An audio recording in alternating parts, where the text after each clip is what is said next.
What's up, guys? It's me, Chris, here to give my UFC 101 afterthoughts. Not the best event, but it was all right. It wasn't nearly as good as 100, but on paper it wasn't, so it shouldn't really be a surprise. I did all right on the predictions. I went 7-4. Most surprised that Sakar was able to beat Latest. I can't believe Latest wasn't able to submit him. I haven't seen that fight yet, but hopefully I'll get to check it out soon. Anyways, first fight of the night, Kurt Pellegrino against Josh Neer. I thought this was going to be fight of the night. I'd picked Josh Neer to win, but I just thought this would be a really exciting fight. To be honest, it wasn't. The first half of this card until the last two fights was a bit underwhelming to me. I don't know if it was just that I went to decisions. The fights just didn't have a lot of exciting points, in my opinion. I don't know exactly what it was, but anyways, this fight, I did say Pellegrino had the better wrestling, and he definitely applied that here. He just pretty much put Neer down at will and controlled it from there. Neer threw on a lot of submission attempts. He did apply some pretty good offense from his back, but apparently the judges liked Pellegrino's takedowns and top control a bit more. So Pellegrino gets a decision. Played it safe, which you can't blame him. But wasn't quite the exciting fight that I thought it would be. Next up, Ricardo Almeida against Kendall Grove. I picked Kendall to win this fight. I was wrong, obviously. Kendall, even walking into the fight and before the fight started, I was talking to people I was watching it with. He just didn't look. He doesn't have that same confidence, maybe arrogance. I don't know, that he used to have. He looked not as confident as he used to in the past. But this fight, I didn't realize how much better Almeida's takedowns were than I guess Kendall's takedown defense, or whatever you want to call it. But Almeida was able to get Kendall down, not at will, but enough times to control the fight there. Kendall did have a really good armbar attempt in the second round, locked it on, but Almeida, being the great jiu-jitsu practitioner he is, was able to escape. Almeida did get gassed late in the fight, particularly in the third round, and Kendall hurt him. He dropped him with a punch or a kick, I believe, or maybe a knee, and then Kendall had him get right back up, but Kendall didn't jump right on him. In the stand-up, he just fought a bit too cautious, a little bit too hesitant, and unfortunately, it was his downfall, He didn't jump right on Almeida there when he should have or could have, and kind of fought, like I said, tentatively, and Almeida took him down again and just controlled the fight from there till the fight was over, Once again, not the most exciting fight, but Ricardo Almeida rolls on. He's going to go down to welterweight, I guess, and we'll see how he does there. He's got good submissions, so that will come in handy against a lot of the wrestlers that dominate that division. As for Kendall, I don't think he's going to get cut because he's the Ultimate Fighter winner, but I don't know where he goes from here. He hasn't been on much of a roll. Maybe we can get an Ed Herman rematch or something. That was a great fight. Anyways, moving on. Speaking of Ultimate Fighter winners, Amir Sadallah against Johnny Hendricks. Hendricks coming in there looking like a little, really, really small version of Andrei Arlovsky. He looks just like him, minus the fangs, in my opinion. But this fight, I picked Hendricks to win. I thought he'd win a decision, but didn't go that far, obviously. Hendricks hurt Sadallah with a punch. Sadallah went down. Hendricks was trying to hit him some more. He wasn't really catching him too much. And the referee, Dan Miragliotta, stops the fight. Obviously it was an early stoppage in my opinion. I think the problem was Dan Miragliotta was positioned behind Johnny Hendricks. So from that position, it looks like Johnny Hendricks is landing a bunch of punches and Sadallah is defenseless. If he would have been able to swing around to the left or the right, he would have been able to see. Obviously that wasn't the case. But he just didn't take that chance. I guess he was trying to protect the fighter who he thought was hurt. But it was definitely an early stoppage. It was obvious to see on all the replays. It's unfortunate for Amir Sadallah. Things just haven't gone his way since winning the Ultimate Fighter title. But you got to give credit to Johnny Hendricks. Like he said, he just went in there and did his job. He didn't stop the fight. Maybe we'll get an immediate rematch, much like Aaron Riley, Shane Nelson, which was an early stoppage. So we'll see. If not, I don't know. They're going to have to set up something really easy for Amir to win because things just aren't going the way they thought it would be for him.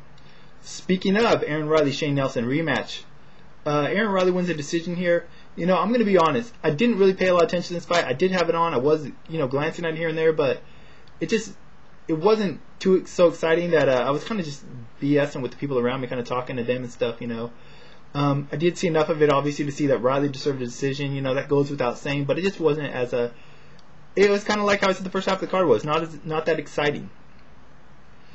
Moving on, though, to the co-main event. Anderson Silva against Forrest Griffin. What can you say? Anderson Silva looked brilliant in there, Wow. I thought Forrest might have some success using his bigger size and strength, although I picked Anderson to win the fight. But not the case at all. Forrest couldn't even touch Anderson, literally. Anderson Silva was employing some defensive moves, looking like Neo in the Matrix there, just slipping with his hands down, and whatnot. He did that in the second Rich Franklin fight briefly, but he did it to a much higher degree here. He just absolutely clowned Forrest Griffin, no disrespect, but he embarrassed him. That's all you can say. Forrest just couldn't touch Anderson, and Anderson's counterpunching was just pinpoint accurate. Almost, it was very reminiscent of the Chris Levin fight with Anderson Silva, but Forrest got knocked down, got up, just couldn't put hands on Anderson at all. The stop came, with Forrest throwing a couple punches missing, Anderson slipping him and just catching him with the counter right, and just dropping Forrest. I don't know if Forrest was out, if he was stunned.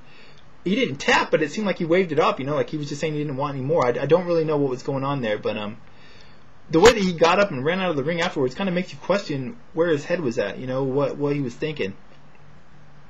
The fans obviously didn't like it, who were definitely cheering for him. He was the fan favorite going into the fight and during the announcements when the fight started, but they didn't like that. And I didn't really like it either, he just wasn't the most gracious loser.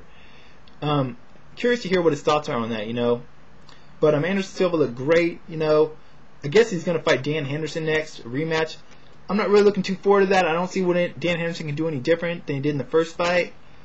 And based on Anderson's performance here in his first fight against Dan, I see more of the same. Anderson, he won't fight Machida because that's his training partner, his friend. Maybe if Shogun can beat Machida, they can make that fight. If not, maybe he could fight, the winner or loser of Rampage or Rashad. I don't know. It seems like there's better matchups for him at light heavyweight than middleweight at this point. We'll see, though. Anyways, moving on to the main event, BJ Penn versus Kenny Florian. I was a little bit disappointed by this fight throughout for the most part. I expected a little more fireworks. I expected Kenny to bring a little bit more. I'm not sure what Kenny's game plan was. Should have applied more leg kicks. Even his corner was telling him that, because he was successful in landing them the few times that he did, but he just didn't do it that much. Most of the fight was either BJ Penn coming forward and Kenny circling away, or Kenny Florian just working against BJ's back with BJ against the cage trying to take him down, which he never was able to. He just tried that throughout the fight up until the end, and he had no success doing it, but he kept continuing to do it. The announcers, especially Joe Rogan, who just seemed to be all over Kenny Florian's nuts for this fight for whatever reason, kept saying he was trying to wear him out, much like George St. Pierre did. The difference is George St. Pierre was taking him down and punching and hurting BJ Penn, which is what took the gas out of him. Kenny Florian was just working for takedowns, which wasn't having any success at, and he was getting hit with punches here and there. There wasn't any point in the fight where Kenny Florian had BJ in any kind of trouble. He just didn't seem to have any success throughout the fight, except for with the few leg kicks that he did throw. I don't know. I don't know what his game plan was. I'd like to hear it, but it obviously wasn't effective. As for BJ Penn, looked good at the weight. He looked like he came in shape. Fourth round, finally went for a takedown of his own, got it at ease, and just dominated Kenny Florian on the ground. I was surprised how easily he was able to dominate him. I know Kenny Florian's good at jiu-jitsu himself. I know BJ Penn's better, but, it looked like a black belt against a purple belt, or not even a purple belt, maybe a black belt against a blue belt or something. I don't know, but BJ dominated the position, got the mount, worked some ground and pound effectively, got the back. He was just all over Kenny. It looked like Kenny was done at that point, to be honest, once he got his eye swelled up with the elbow underneath his eye started to swell up. And BJ was able to sink in the rear naked choke. Sly little move there, Kenny was holding BJ's hand. Seemed like BJ was kind of lackadaisical there, letting Kenny think he wasn't going to try anything. Kenny kind of seemed like let up on the grip, and BJ just sunk it in real quick. Real sneaky move by BJ Penn, and a great finish, Absolutely choked Kenny out. Kenny had no alternative but to tap, Great finishing performance by BJ Penn. Great performance throughout, even if it wasn't the, this knockdown, drag-out fight I expected it to be. He showed great takedown defense. He was never really hurt or in trouble throughout the fight. And he finished it definitively. What more can you really ask for, right? And he kind of proved some of his detractors. Quieted some of them that said he couldn't go late into a fight. He went to the fourth round, shut it down there, Gets Diego Sanchez next. I look forward to seeing that. I definitely expect BJ to win, but I think Diego will be a little bit more aggressive, a little more reckless than Kenny Florian. Probably be to his detriment, but I think it'll make for a much more exciting fight. Kenny Florian says he finished his fights.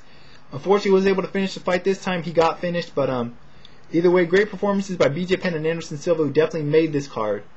Probably be back in the next couple days to give my Strikeforce predictions, but until then, I'm out.